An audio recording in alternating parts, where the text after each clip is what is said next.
മഴ വീണ്ടും അതിശക്തമായി ആരംഭിച്ചു. കാലവർഷം ജൂണിലാണ് വരുന്നത്. പള്ളിക്കൂടം തുറക്കുമ്പോൾ പിള്ളേരുടെ കൂടെയാണ് മഴ വരുന്നത്. പക്ഷേ ഇത്തവണ നേരത്തെ വന്നു. പക്ഷേ എൻ്റെ ഒരു ആശങ്ക, കഴിഞ്ഞ മഴക്കാലത്ത് ഇതുപോലെയാണ് മുണ്ടക്കൈ ദുരന്തമുണ്ടായത്. ഓരോ മൺസൂണും നമുക്ക് വലിയ ദുരന്തങ്ങളും ഭയവും ആശങ്കയൊക്കെ നൽകുന്നുണ്ട്. പക്ഷേ സർക്കാരിപ്പോൾ പലയിടത്തും ഓറഞ്ച് അലേർട്ടൊക്കെ പറഞ്ഞിട്ടുണ്ട്. മഴക്കാലം വരുമെന്ന് നമുക്കറിയാമായിരുന്നു. 20-ാം തീയതിയോടെ കാലവർഷം ആരംഭിക്കും, നേരത്തെ ആരംഭിക്കുന്നു, വളരെ മുമ്പേ മുന്നറിയിപ്പുണ്ടായിരുന്നു. പക്ഷെ കേരളത്തിൽ മഴക്കാല ദുരന്തങ്ങൾ നേരിടാനുള്ള ഒരു മുന്നൊരുക്കവും നടന്നിട്ടില്ല. ഒട്ടും തന്നെ നടന്നിട്ടില്ല എന്ന് പറയാം.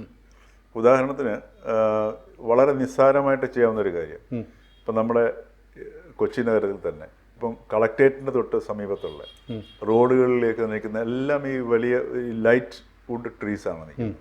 ഒന്ന് നമ്മൾ പിടിച്ചു കഴിഞ്ഞാൽ ഒടിഞ്ഞു പോരുന്ന രീതിയിലുള്ള തടികളാണ്.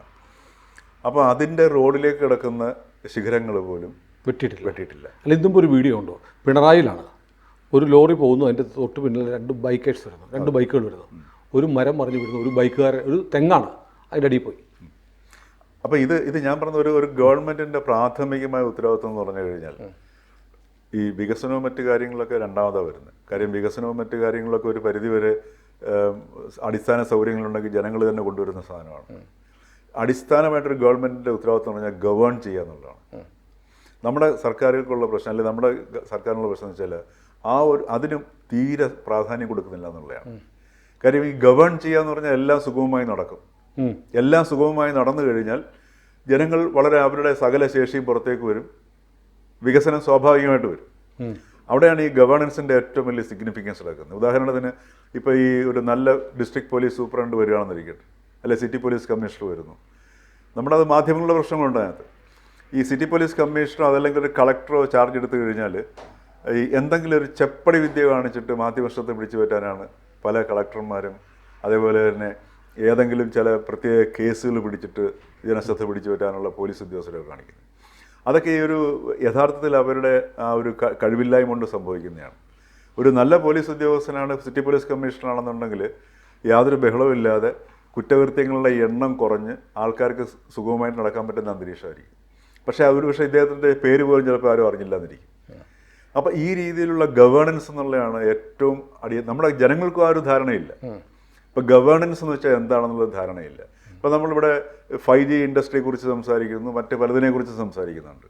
നമ്മളുടെ ഇവിടുത്തെ ഈ ഇത്രയും വലിയ സാങ്കേതികമായിട്ട് വികാസമുണ്ടായി, കേരളം വലിയൊരു ഹബ്ബായി പോകുന്നൊക്കെ പറയുന്നുണ്ട്. നമ്മൾ ഇവിടുത്തെ ഈ ചെറിയ ഈ ജലസ്രോതസ്സുകൾക്ക് ഒഴുകാനുള്ള സംഗതി, അതിനെക്കുറിച്ചൊരു പഠനം നടത്തിയിട്ട് ഇത് എങ്ങനെ, ഒന്നും വേണ്ട, ഏതെങ്കിലും ഒരു കോളേജിലെ വിദ്യാർത്ഥികൾക്ക് ഒരു പ്രോജക്റ്റ് കൊടുത്താൽ മതി, ആ രീതിയിലൊരു ചിന്തയായാലും മതി. പ്രോജക്റ്റ് കൊടുത്തിട്ട് എങ്ങനെ നമുക്ക് ഈ പുത്തൻ സാങ്കേതികവിദ്യ ഉപയോഗിച്ചുകൊണ്ട് നിരീക്ഷണത്തിലൂടെ. ഈ സാങ്കേതികവിദ്യ ഒന്നും വേണ്ടതേ. കേരളത്തിലെ മണ്ണ് ലാറ്ററൈറ്റ് മണ്ണാണ്, വളരെ ലൂസായ മണ്ണാണ്. എല്ലാ മഴക്കാലത്തും മണ്ണിടിച്ചിലുണ്ടാവും, ഉരുൾപൊട്ടും. ഇത്തവണയും ഉരുൾപൊട്ടും, അറിയാമല്ലോ. അപ്പോൾ അങ്ങനെയുള്ള സ്ഥലങ്ങൾ കാലവർഷം നേരത്തെ വരുന്നു എന്നറിയുമ്പോൾ അത് ഐഡൻറ്റിഫൈ ചെയ്ത് അവിടെ നിന്നുള്ള ആളുകളെ മാറ്റിപ്പാർപ്പിക്കാനുള്ള സംവിധാനം നേരത്തെ ചെയ്യണ്ടേ? അതാണ് ഞാൻ പറഞ്ഞത്, ആ ഗവേണൻസ് വേണം. ആ ഗവേണൻസ് ഇല്ല. ഉദാഹരണത്തിന് നമ്മുടെ ഈ വയലുകളിൽ കൊണ്ട് വീട് വെച്ചിട്ടുണ്ട് ഒരുപാട്. പിന്നെ ഈ പല പിന്നെ ഈ ഫ്ലാറ്റ് നിർമ്മാതാക്കളും നമ്മുടെ കൊച്ചി തന്നെ എടുത്ത് നോക്കുക, തൃപ്പൂണിത്തുറയൊക്കെ പോയി കഴിഞ്ഞാൽ വയലിന് നടുക്കാണ് നിൽക്കുന്ന വീടുകളൊക്കെ. അപ്പോൾ ഇവിടെയൊക്കെ വെള്ളം കയറും. അവിടെ വെള്ളം കയറുന്ന സമയത്ത് നമ്മളുടെ പിന്നെ ക്യാമറകളൊക്കെ അങ്ങോട്ട് പോകും. അവർ ദുരിതം പറയും, അവരെ കൊണ്ട് ക്യാമ്പിൽ താമസിപ്പിക്കും. ശേഷിയുള്ളവരാണെങ്കിൽ ബന്ധുവീടുകളിലേക്കോ അല്ലെങ്കിൽ ഹോട്ടലുകളിലേക്കോ പോകും. ഇതാണ് നടക്കുന്ന സംഗതി. അപ്പോൾ ഇതിവിടെ എന്തുകൊണ്ട് അവിടെ ഈ ഗവേണൻസ് ഉണ്ടായിരുന്നെങ്കിൽ ഇത് സംഭവിക്കുകയില്ല. കാരണം ഈ ബിൽഡിംഗ് അവിടെ വെക്കണമെന്നുണ്ടെങ്കിൽ ബന്ധപ്പെട്ട തദ്ദേശ സ്വയംഭരണ വകുപ്പിൽ നിന്ന് അല്ലെ ഡിപ്പാർട്ട്മെന്റിൽ അനുമതി വേണം. ഇനിയിപ്പോൾ അതൊക്കെ വെച്ചുപോയി. പക്ഷേ അതിനെ നേരിടാനുള്ള സംവിധാനം. കാരണം നമ്മളിപ്പോൾ നോക്കുമ്പോൾ ഞാനൊരു തമാശയ്ക്ക് ഒരു കാർട്ടൂൺ കണ്ടു.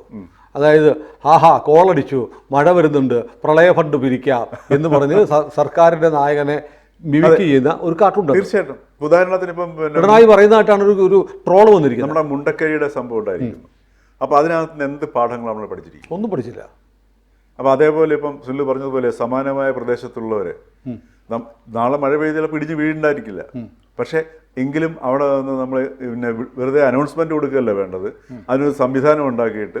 ഇപ്പോൾ ഉദാഹരണത്തിന് ഇപ്പം ശേഷിയുള്ളവരുടെ നിന്ന് കാശ് വാങ്ങിച്ചിട്ട് താമസിപ്പിച്ചോളൂ. അപ്പോൾ ഇതൊക്കെ നമുക്ക് ആലോചിച്ച് ചെയ്യാവുന്നല്ലേ ഉള്ളൂ. ശേഷിയില്ലാത്ത ആൾക്കാർക്കാണെന്നുണ്ടെങ്കിൽ പൊതുവായിട്ട് താമസിക്കാനുള്ള സൗകര്യങ്ങൾ അവർക്ക് അത്യാവശ്യം വൃത്തിയായിട്ട് ഉണ്ടാക്കി കൊടുക്കുക.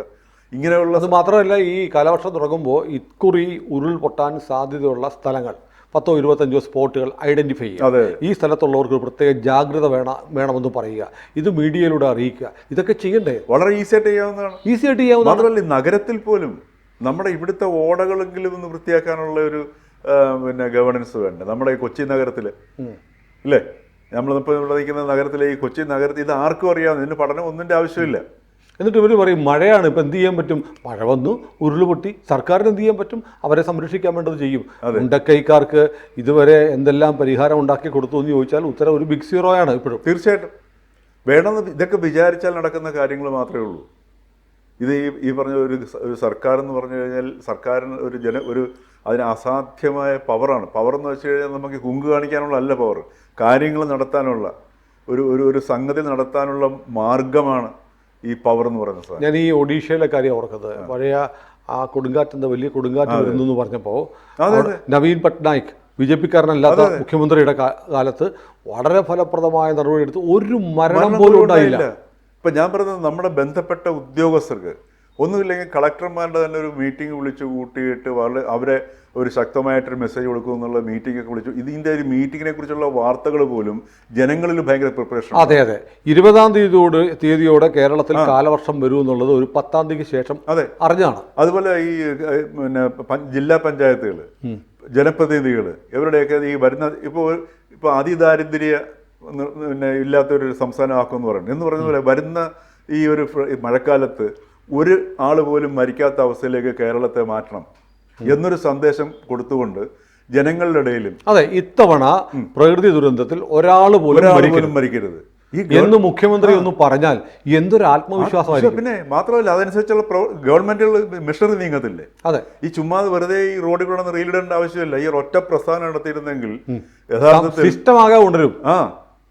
ഇന്ന് മുഖ്യമന്ത്രിയുടെ പിറന്നാളാണ്. പിറന്നാൾ ദിനത്തിൽ പിണറായി വിജയൻ പറയാണ്, കാലവർഷം തുടങ്ങി, എൻ്റെ പിറന്നാളിന് ഞാൻ തീരുമാനമെടുത്തു, ഇത്തവണ കലാമിറ്റിയുടെ ഭാഗമായി, നാച്ചുറൽ കലാമിറ്റിയുടെ ഭാഗമായി കേരളത്തിൽ ഒരു മരണം പോലും ഉണ്ടാവാതിരിക്കാനുള്ള സംവിധാനം എടുക്കും. ഒന്ന് ആലോചിച്ച് നോക്കൂ, വേറെ ഒന്നും ചെയ്യേണ്ട ആവശ്യമില്ല. മനുഷ്യന് ജീവനെ പോലെ വിലയുള്ള സാധനം വേറെ ഒന്നും അതാണ് അല്ലേ. അപ്പം ഞാൻ പറയുന്നത് അത്ര ഒരു മെസ്സേജ് ഇത്രയും സംവിധാനം ഉണ്ടായിട്ടോ, ആലോചിച്ച് നോക്കുക.